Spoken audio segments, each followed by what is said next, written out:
ഇപ്പോൾ വളരെ കോമൺ ആയിട്ട് എല്ലാവരും പറയണതാണ് ഫ്ലാറ്റ് ഫുഡ് ആണെന്നുള്ളത്. എല്ലാവരും അതിനെക്കുറിച്ച് കുറച്ച് അവയർനെസ് ഒക്കെ വന്നു തുടങ്ങിയിട്ടുണ്ട്. അത് എന്താണ് ഫ്ലാറ്റ് ഫുഡ്? എല്ലാവരും ഫുഡും ഫ്ലാറ്റ് എന്നില്ല, എല്ലാവരും ഫ്ലാറ്റ് ആയിട്ട് തന്നെയല്ല കാല് വയ്ക്കുന്നത്. അങ്ങനെയല്ല, കാലിൻ്റെ അടിയിൽ സ്വാഭാവികമായിട്ടും വേണ്ട ഒരു ആർച്ച് ഉണ്ട്. അത് ചില കൂട്ടർക്ക് ഉണ്ടാവില്ല. പ്രത്യേകിച്ച് നമ്മളിപ്പോൾ ജനിച്ച കുട്ടികളുടെ കാല് നോക്കിയാൽ അവർ ഫ്ലാറ്റ് ആയിരിക്കും. അത് നമ്മൾ over the period of time നമ്മൾ നടത്തും, നമ്മുടെ ബാക്കി ബോഡിയുടെ പോസ്റ്ററും കാര്യങ്ങളൊക്കെ ഡെവലപ്പ് ആവുന്നതിനനുസരിച്ച് ഈ ആർച്ച് മെല്ലെ മെല്ലെ മെല്ലെ മെല്ലെ അത് നോർമലായിട്ട് വരണം. പക്ഷേ ചില പേഷ്യൻസ് എൻ്റെ അടുത്ത് വരിക ആർച്ച് അല്ലെങ്കിൽ ഫുട്ടിൻ്റെ പ്രശ്നം കൊണ്ടല്ല, മുട്ടുവേനയോ നടുവേനയോ ആയിട്ടായിരിക്കും വരിക. അപ്പോൾ നമ്മൾ ഇൻസ്പെക്ട് ചെയ്ത് അവരുടെ ഹിസ്റ്ററി ഒക്കെ ചോദിച്ച് ഓരോന്നും തുഴഞ്ഞഴിഞ്ഞ് വരുമ്പോൾ നമുക്ക് കാണാം അവരുടെ കാലിൻ്റെ അടിഭാഗത്ത് ഈ ആർച്ച് ഉണ്ടാവില്ല, ഫ്ലാറ്റ് ആയിരിക്കും. ഈ ഫ്ലാറ്റ് ഫുട്ട് വരുമ്പോൾ നമ്മുടെ ബോഡി എന്ത് ചെയ്യുന്നത് വെച്ച് കഴിഞ്ഞാൽ ഈ നമ്മുടെ ശരീരത്തിനെ ബാലൻസ് ചെയ്യാൻ വേണ്ടി, കൂടുതൽ പെർഫെക്റ്റായിട്ട് ബാലൻസ് ചെയ്യാൻ വേണ്ടിയിട്ട് മുട്ടിനെ ഒന്ന് ഉള്ളിലേക്ക് വലിക്കും. അപ്പോൾ മുട്ടിന് കേടും. ഇത് ഉള്ളിലേക്ക് വലിക്കുമ്പോൾ ഇതിന് കോമ്പൻസേറ്റ് ചെയ്യാൻ നമ്മൾ നട്ടല് വെച്ചിട്ട് നടുവശം വെച്ചിട്ടാണ് നമ്മൾ ബാലൻസ് ചെയ്യുക. കുറച്ച് കഴിയുമ്പോൾ over the period of time തണ്ടലിലേക്കും ബുദ്ധിമുട്ട് വരും.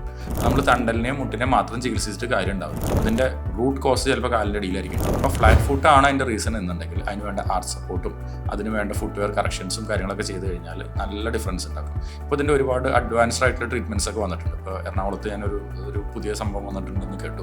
എൻ്റെ 1-2 പേഷ്യൻസ് അവിടെ പോയിട്ടുണ്ട്. അപ്പോൾ അത് എന്താണെന്ന് വെച്ച് കഴിഞ്ഞാൽ ഒരു കാലിൻ്റെ ഫുട്ടിൻ്റെ സ്കാൻ ചെയ്തിട്ട് ഓരോരുത്തർക്കും ഓരോ ടൈപ്പിലായിരിക്കും കൊളാപ്സ് ഉണ്ടാവുക, അല്ലെങ്കിൽ ഈ ഫ്ലാറ്റ് ഫുട്ട് ഉണ്ടാവുക. അതിൻ്റെ സ്കാൻ ചെയ്തിട്ട് അതിന് വേണ്ട സപ്പോർട്ട് കിട്ടുന്ന വിധത്തിലുള്ള ഒരു ആർച്ച് സപ്പോർട്ട് ഡിസൈൻ ചെയ്ത് കൊടുക്കുകയാണ്. ഇൻസ്റ്റൻറ്റിനെ കിട്ടും എന്നാണ് എനിക്ക് മനസ്സിലായത്. അത് പക്ഷേ ഭയങ്കര റിസൾട്ട് ഉണ്ടെന്ന് എനിക്ക് മനസ്സിലായി. എന്തായാലും അതിനെക്കുറിച്ച് കൂടുതൽ റിസർച്ച് ചെയ്ത് പഠിച്ചിട്ട് ഞാൻ പറയുന്നതായിരിക്കും അടുത്ത വീഡിയോയിൽ.